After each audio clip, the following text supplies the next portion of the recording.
কিন্তু আজকে খোলা আকাশের নিচে আমার মানুষ, মেহনতি মানুষগুলি ঘুমাবে, বস্ত্রহীন থাকবে। আজকে মা তার বাচ্চার মুখে খানা তুলে দিতে পারবে না। আজকে বাচ্চাকে বস্ত্র পরিধান করতে ব্যর্থ হয়েছে তার বাবা। আজকে হাজারো মানুষ তার বাচ্চার মুখে খাদ্য দিতে ব্যর্থ হয়েছে।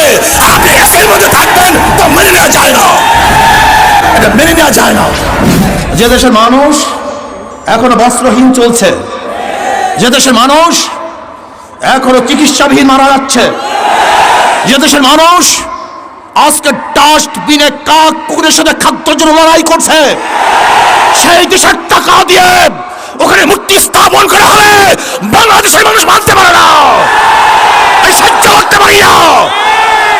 এদেশ কার বাবার দেশ নয়, এদেশ কার দাদার দেশ নয়। আমাদের টাকা দিয়ে মূর্তি স্থাপন করতে দেওয়া হবে না। আন্দোলন করবো, সংগ্রাম করবো, জিহাদ করবো, লড়াই করবো। ভাইয়েরা আমার, কথাবার্তা ক্লিয়ার।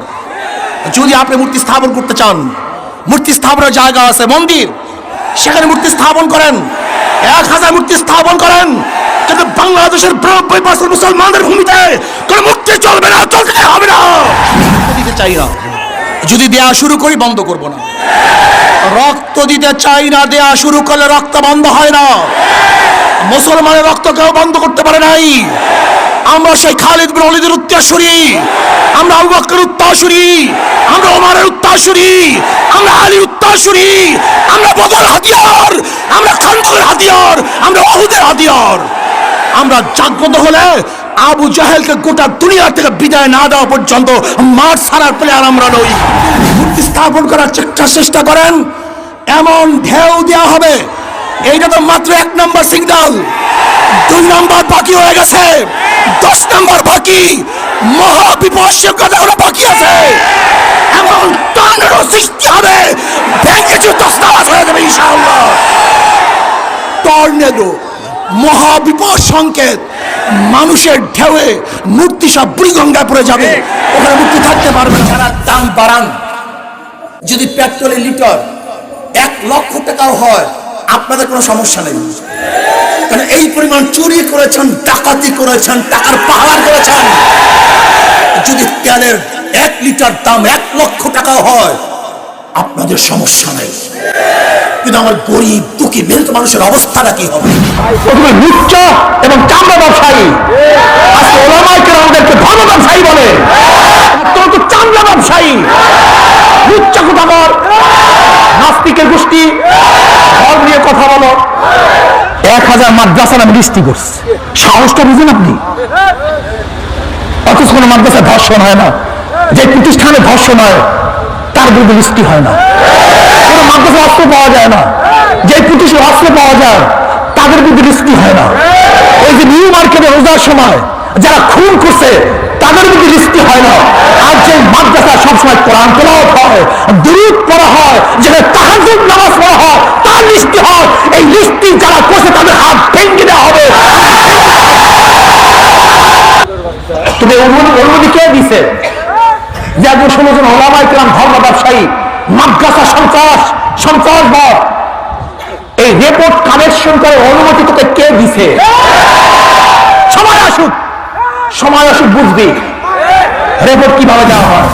সলিমুল্লাহ ইউনিভার্সিটি, এরা বাংলাদেশের 90% মুসলমানদের দেশের ইউনিভার্সিটি।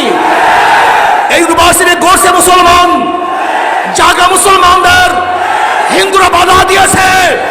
কাজী ইউনিভার্সিটিতে কোন ধর্মভিত্তিক সংগঠনকে কেউ যদি বাধা প্রদান করে ওর আঙ্গুল ভেঙে হয়ে হবে, হাত ভেঙে হয়ে হবে, চক্ষু পুড়ে দেওয়া হবে ইনশাআল্লাহ। প্রিয় ভাইয়েরা আমার, আজকাল ধর্ষণ বিরোধী আন্দোলন চলতেছে, এইভাবে ধর্ষণ বিরোধী আন্দোলন করলে হবে না। আমরা সবাই আমাদের সবাইকে মাঠে নামতে হবে, ঐক্যবদ্ধ আন্দোলন করতে হবে, সংগ্রাম করতে হবে, গোটা বাংলাদেশকে অবরোধ করতে হবে। যদি আমরা অবরোধ করতে পারি, আন্দোলন করতে পারি, তাহলে ধর্ষণ মুক্ত একদম এই বাংলাদেশের জমিনের মধ্যে কোনো নাস্তিক রাখা হবে না ইনশাআল্লাহ।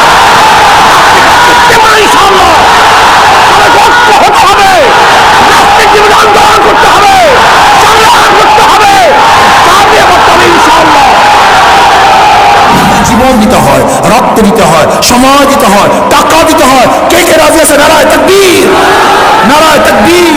আমরা গম পাই না, অমুক পাই না, তমুক পাই না, কিচ্ছু দরকার নাই, কিন্তু মনের মধ্যে আমরা শান্তি পাই, যে শান্তি কোনোদিন প্রকাশ করা যাবে না। আমার ভাই, আমার বোন, আমার বাবা, আমার চাচা, আমার পাড়ার লোক বেঈমানদের আদর্শ বাস্তবায়ন করার জন্য চেষ্টা করছে, কিন্তু আব্বা রাসূলের আদর্শ বাস্তবায়ন করার জন্য জীবন দিয়েছি, রক্ত দিয়েছি। আমি আল্লাহ, আমি ঐক্যবদ্ধ হবে, তার সংগ্রাম করবে, আন্দোলন করবে, অযোধ্যায় বাবরি মসজিদ থাকবে, স্থাপন করবে, তার জন্য লড়াই করে যদি জীবন দিতে হয়, মুসলমান জীবন দেবে ইনশাআল্লাহ।